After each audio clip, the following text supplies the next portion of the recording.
The silver dollar caught the lamplight as it spun through the smoky air of Dust Bowl Saloon, landing with a decisive clink on the worn poker table.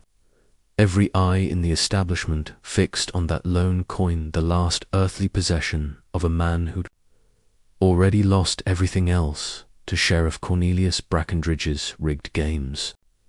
"That's all you got left, Maverick." Sheriff Brackendridge's voice dripped with theatrical disdain as he leaned back in his chair, badge glinting like a predator's eye. His deputies, Quinton and Beauregard, snickered from their posts by the bar. "One measly $1 against my prize, stallion.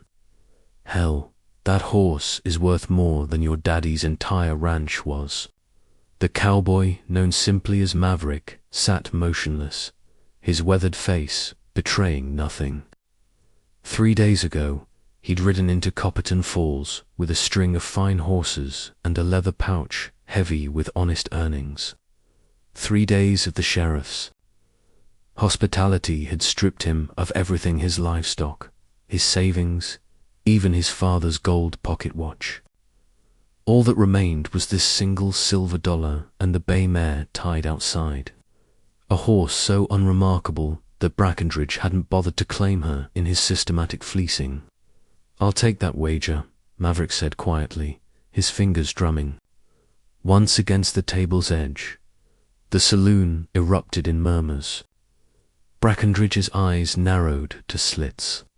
He'd been toying with this drifter, enjoying the slow destruction of another man's dreams, but this sudden boldness irritated him. The sheriff prided himself on breaking men gradually, savoring their desperation, like fine whiskey. "You're touched in the head, boy," Brackendridge sneered, gesturing toward the batwing doors. "That sway-back nag out there against my thunder. That animal cost me $800 from the finest breeder in Santa Fe." "The wager stands," Maverick replied, pushing the silver $1 to the center of the table. "Unless you're the one." "Who's scared?" A dangerous silence settled over the room. Nobody, absolutely nobody, challenged Sheriff Brackendridge's courage in his own territory. The lawman's face flushed crimson above his silver mustache, and his hand instinctively moved toward his gun belt. "Fine," Brackendridge snarled, rising to his full imposing height. "But we do this proper.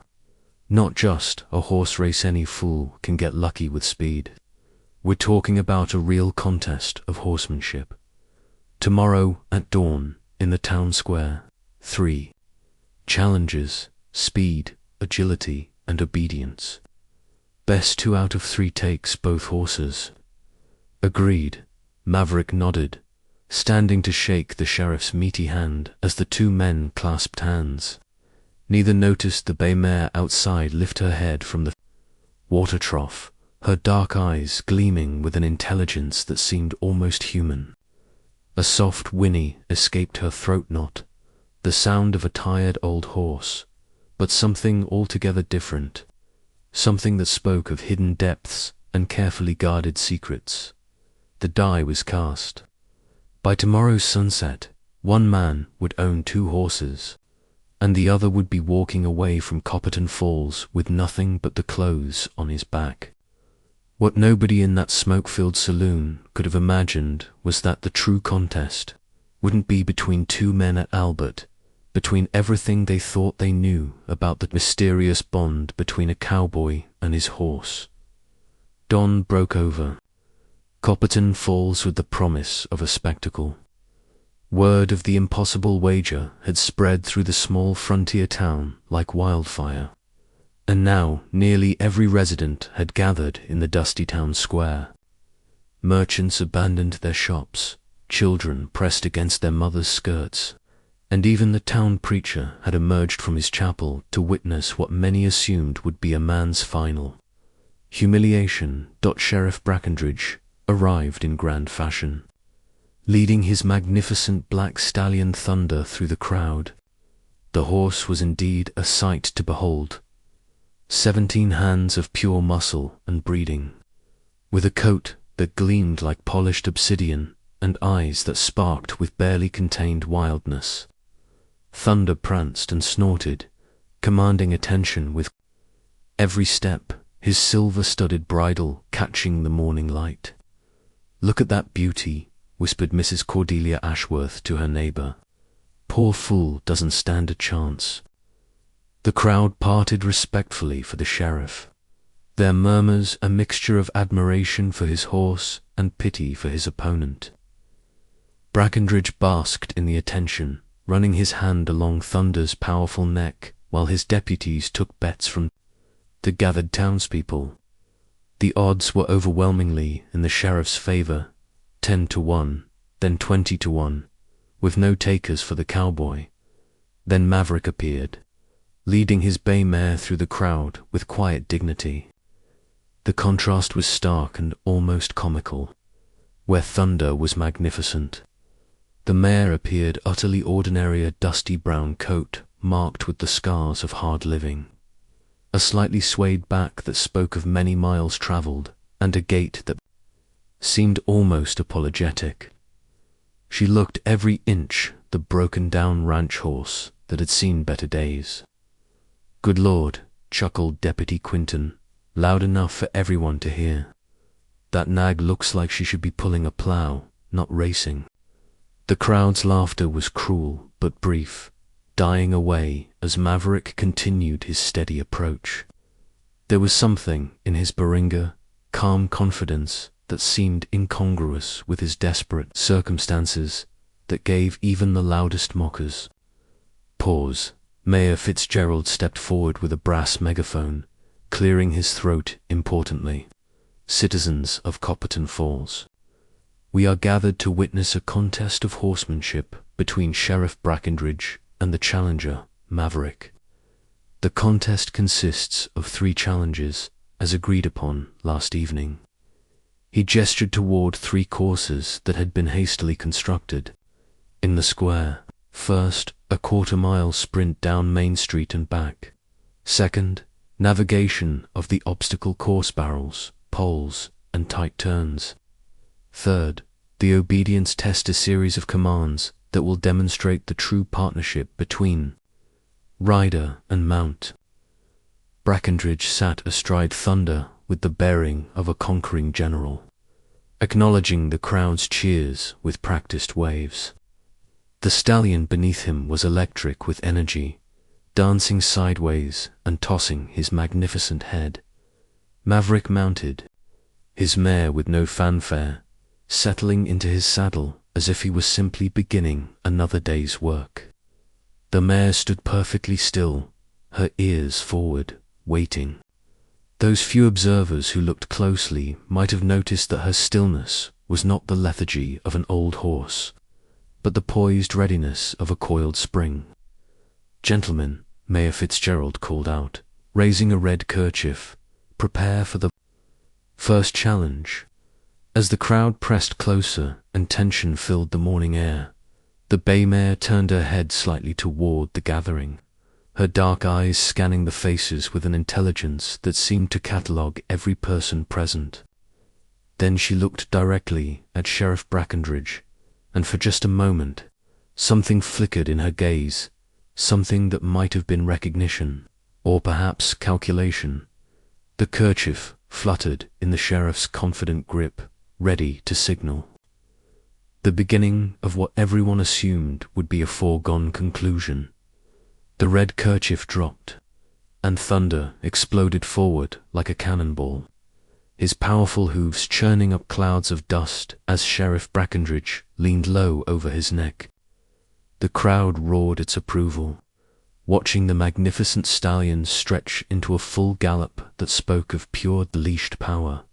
But those who kept their eyes on the bay mare witnessed something extraordinary. She didn't burst forward, she seemed to flow, her movement so smooth and efficient that Maverick appeared to be floating rather than riding. What looked like a leisurely canter somehow matched Thunder's furious pace, and by the halfway point of Main Street, the 2 horses were running, neck and neck. How in the blazes Deputy Beauregard's words died in his throat as the mare pulled ahead. Not with desperate effort, but with the same fluid grace she'd shown from the start. By the time both horses wheeled around the barrel marking the turnaround point, she had opened up a 2-length lead that Thunder's frantic efforts couldn't close. Maverick crossed the finish line 3 lengths ahead, the mare barely winded while Thunder heaved and foamed at the mouth. The crowd fell into stunned silence, unsure of what they had witnessed. Sheriff Brackenridge's face was thunderous as he dismounted, his usual swagger replaced by barely controlled fury. "Lucky break," he snarled, though his voice lacked its earlier confidence. "Let's see how your plow horse handles the real test." The obstacle course had been designed to favor Thunder's breeding and training tight turns around barrels, jumps over makeshift fences, and a serpentine path through wooden poles that required precise control. Brackenridge had spent hours the previous evening riding Thunder through similar patterns, confident in his stallion's superior agility. Thunder attacked the course with renewed determination, his powerful haunches driving him through the turns with spectacular athleticism. He cleared the jumps with room to spare and wove through the poles with the precision of a cutting horse. The crowd's enthusiasm returned as they watched the sheriff's masterful horsemanship, and several people began to relax, convinced that natural order was being restored. Then the bay mare entered the course, and reality shifted once again. She moved through the obstacles like water flowing downhill, finding the most efficient path through every challenge with an intelligence that defied explanation. Where Thunder had powered through the turns, she seemed to anticipate each one, positioning herself perfectly before Maverick even appeared to signal. Her jumps were economical, clearing each barrier by exactly the margin needed and no more. Through the poles, she danced with a precision that made Thunder's effort look clumsy by comparison.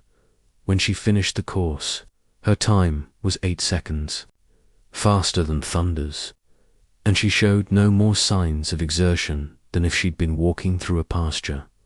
The crowd's silence was deafening. Women clutched their husbands' arms, children pointed in wonder, and even the most hardened gamblers found themselves reconsidering everything they thought they knew about horses. Sheriff Brackenridge's composure cracked visibly, his hands shook as he dismounted, and his voice carried a note of desperate bewilderment. "This ain't possible," he muttered, staring at the unremarkable mare who had just humiliated his prize stallion twice in succession. "It ain't natural." Mayor Fitzgerald consulted his pocket watch with trembling fingers. "Ladies and gentlemen," he announced, his voice unnaturally high, "the score stands at 2-0 in favor of the challenger. However, the final test obedience will determine the ultimate victor." As the crowd shuffled nervously and whispered among themselves, Maverick dismounted and approached his mare, running his hand along her neck with obvious affection. For the first time since the contest began, he spoke directly to her, his words too quiet for others to hear. The mare's response was immediate and unmistakable. She nuzzled his shoulder gently, then turned to look directly at Sheriff Brackenridge. In that gaze was something that made the sheriff take an involuntary step backward, his hand moving instinctively toward his gun. Whatever secret lay behind this ordinary-looking horse, it was about to be revealed in the final challenge. The obedience test traditionally showcased the deep partnership between horse and rider, a series of complex maneuvers performed without bridle or bit, relying solely on the trust and communication developed over years of working together. Sheriff Brackenridge had specifically chosen this challenge because he knew Thunder's exceptional training and his own. Considerable skill as a horseman would surely overcome whatever fluke had allowed the mare's earlier victories. "Ladies and gentlemen," Mayor Fitzgerald announced, his voice still shaky from witnessing the impossible. "The final challenge requires each horse to perform a series of movements using only voice commands and body language. No reins, no spurs, no physical contact between rider and mount." Thunder, despite his earlier defeats, still cut an impressive figure as Brackenridge removed his bridle and saddle. The stallion's ears were forward, alert and ready, his breeding and training evident in every line of his powerful body. The sheriff mounted bareback with practiced ease, his confidence returning as he settled into this familiar demonstration of horsemanship. "Steady, Thunder," Brackenridge commanded, and the stallion stood motionless. A murmur of approval rippled through the crowd as the sheriff guided Thunder through a series of increasingly complex maneuvers, backing up, sidestepping, pivoting on his haunches, even rearing on command. The performance was flawless, a testament to countless hours of training and the natural partnership between a skilled rider and a well-bred horse. When they finished, the crowd erupted in applause. Surely, they reasoned, this display of equestrian artistry would restore the natural order of things. Whatever tricks the cowboy's mare had pulled earlier, she couldn't possibly match this level of sophisticated communication. Maverick approached his mare, and to everyone's surprise, he began to unbuckle not just her bridle, but her saddle as well. The crowd stirred uneasily. Riding bareback was one thing, but approaching an unknown horse without any equipment at all seemed like madness. "Boy's lost his mind," Deputy Quinton whispered to his companion. "That old nag's gonna dump him in the dirt." But as Maverick's hands worked at the leather straps, something remarkable happened. The mare turned her head to watch him, and in that simple movement, observers caught a glimpse of intelligence so profound it was almost human. Her dark eyes seemed to hold knowledge far beyond anything a horse should possess. Maverick stepped back, leaving the mare standing completely free. No saddle, no bridle, no rope, nothing connecting her to her rider except whatever bond existed between them. The crowd held its collective breath as he moved to stand 15 feet away from her, far enough that any physical cues would be impossible. "Luna," he said quietly, his voice carrying clearly in the morning air. The mare's response was immediate. An extraordinary she began to move through a series of maneuvers that made Thunder's performance look elementary by comparison. But these weren't the trained responses of a well-schooled horse. They were movements that seemed to flow from the mare's own understanding, as if she were choosing each action rather than simply obeying commands. She danced sideways without breaking rhythm, spun in perfect circles, backed up in a perfectly straight line, then rose up on her hind legs, not in the aggressive display of a rearing horse, but with the controlled grace of a creature in complete command of her own body. But it was what happened next that stopped every heart in the square. Without any visible signal from Maverick, Luna approached Sheriff Brackenridge directly. The lawman instinctively reached for his weapon, but something in the mare's gaze froze him in place. She stopped just 3 feet from him, her dark eyes fixed on his face with an intensity that seemed to pierce straight through to his soul. Then, impossibly, she spoke, not the whinny or neigh of a horse, but actual words, clear and unmistakable in the morning air.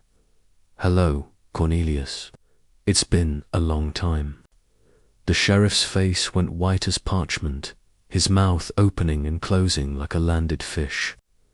The crowd recoiled in shock, women screaming, men cursing, and children clinging to their parents in terror and confusion. But Luna wasn't finished. Her voice, impossible as it was, carried clearly across the square. "Did you really think I wouldn't find you?" Sheriff Brackenridge staggered backward, his face cycling through shades of white, green, and grey as the impossible words hung in the air. His hand trembled violently as he reached for his gun, but his fingers seemed unable to close around the grip. "No," he whispered, his voice cracking like a broken man's. "You're dead. I saw you die. I watched the flames. You watched my house." "Burn," Luna interrupted, her equine features somehow managing to convey human emotion. "You watched my children's home turn to ash, but you never found my body, did you, Cornelius?" The crowd had pressed back against the buildings, creating a wide circle around the impossible confrontation. Several women had fainted, and Mayor Fitzgerald was fumbling with his watch chain, his hands shaking so badly he couldn't manage to open the timepiece. Maverick stepped forward, his calm demeanor unchanged despite the supernatural revelation unfolding before the entire town. "Sheriff Brackenridge," he said quietly, "I believe you know my companion, though you knew her by a different name 20 years ago, when she was human, when she was your wife." "Delilah," Brackenridge breathed, the name barely audible. "Yes," Luna confirmed, taking another step toward the man who had once been her husband. "Delilah Vex, daughter of the Cherokee medicine woman you had murdered, wife to the man who promised to love and protect her, mother to the 3 children you burned alive in their beds." The crowd gasped collectively, the pieces of a horrific puzzle beginning to form in their minds. Stories began to surface, whispered tales of the sheriff's first wife, the half-Cherokee woman who had allegedly died in a house fire along with her mixed-blood children. Official records claimed it was an accident, but there had always been rumors, dark speculation about a man who wanted to erase his past and start fresh with a more respectable wife. "I felt the flames," Luna continued, her impossible voice carrying clearly across the square. "I felt my children's terror as they called for their mother. And I felt something else, Cornelius, something ancient, something that wouldn't let me rest until justice was served." Deputy Quinton had drawn his weapon, but his hands were shaking so badly he couldn't aim properly. "Sheriff," he called out, his voice high with panic, "what do we do? How do you kill something that's already dead?" "You can't," Maverick said simply. 20 years ago, Delilah's grandmother's spirit medicine transformed her dying essence into something else. Something that could survive, could wait, could search. It took her 2 decades to find the right moment, the right place, the right opportunity for justice. Brackenridge finally managed to draw his gun, but the barrel wavered wildly as he pointed it at the mare. "Stay back," he shrieked. "I'll shoot. I swear I'll shoot." Luna's laugh was heartbreaking, the sound of joy that had been burned away by tragedy. "Bullets, Cornelius. You think bullets can stop what you created? You think lead can kill what your own evil brought into being?" The mare began to change before their eyes. Her brown coat seemed to shimmer and shift, taking on an otherworldly quality that made her appear sometimes solid, sometimes translucent. Her eyes began to glow with an inner fire that reflected the flames that had once consumed her human form. "I gave you everything," she said, her voice now carrying the weight of 20 years of patient fury. "My love, my trust, my children's lives. And you threw it all away because you were ashamed of what we were. Because you wanted to climb higher in a world that would never accept a man with an Indian wife and half-breed children." Brackenridge's gun hand was shaking so violently now that he couldn't maintain his aim. Tears streamed down his weathered face as 20 years of buried guilt finally surfaced. I'm sorry, he whispered. God help me, Delilah, I'm so sorry. Sorry doesn't bring back my babies, Luna replied. And now the fire in her eyes was spreading, creating an aura around her transformed body that made the air itself seem to burn. Sorry doesn't heal 20 years of wandering between worlds, searching for the justice that was denied in life. The reckoning had come at last, and there would be no escape for the man who had murdered his own family in the name of ambition and respectability. The supernatural fire surrounding Luna grew brighter, casting dancing shadows across the terrified faces of Copperton Falls residents. Sheriff Brackenridge fell to his knees, his gun clattering uselessly to the dusty ground as 20 years of suppressed guilt finally overwhelmed him. Please, he sobbed, his voice breaking like a child's. I never meant for it to happen like that. I just... I wanted a fresh start. The town council said they'd never accept me with a Cherokee wife, that I'd never amount to anything with half-breed children. I thought if I could just start over. So you poured coal oil around our house while we slept, Luna said, her transformed voice carrying the weight of absolute judgment. You lit the match yourself. You stood outside and listened to your own children screaming for their papa to save them. The crowd watched in horrified fascination as supernatural justice prepared to unfold before their eyes. Several men had drawn weapons, but none dared to interfere with forces beyond their understanding.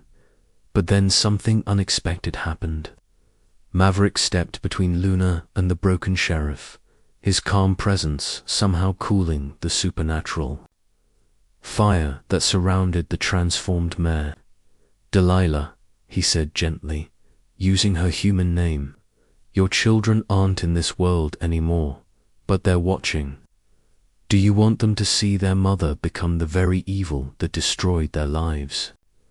Luna's fiery gaze turned to Maverick, and for a moment, the assembled crowd thought they might witness his destruction as well.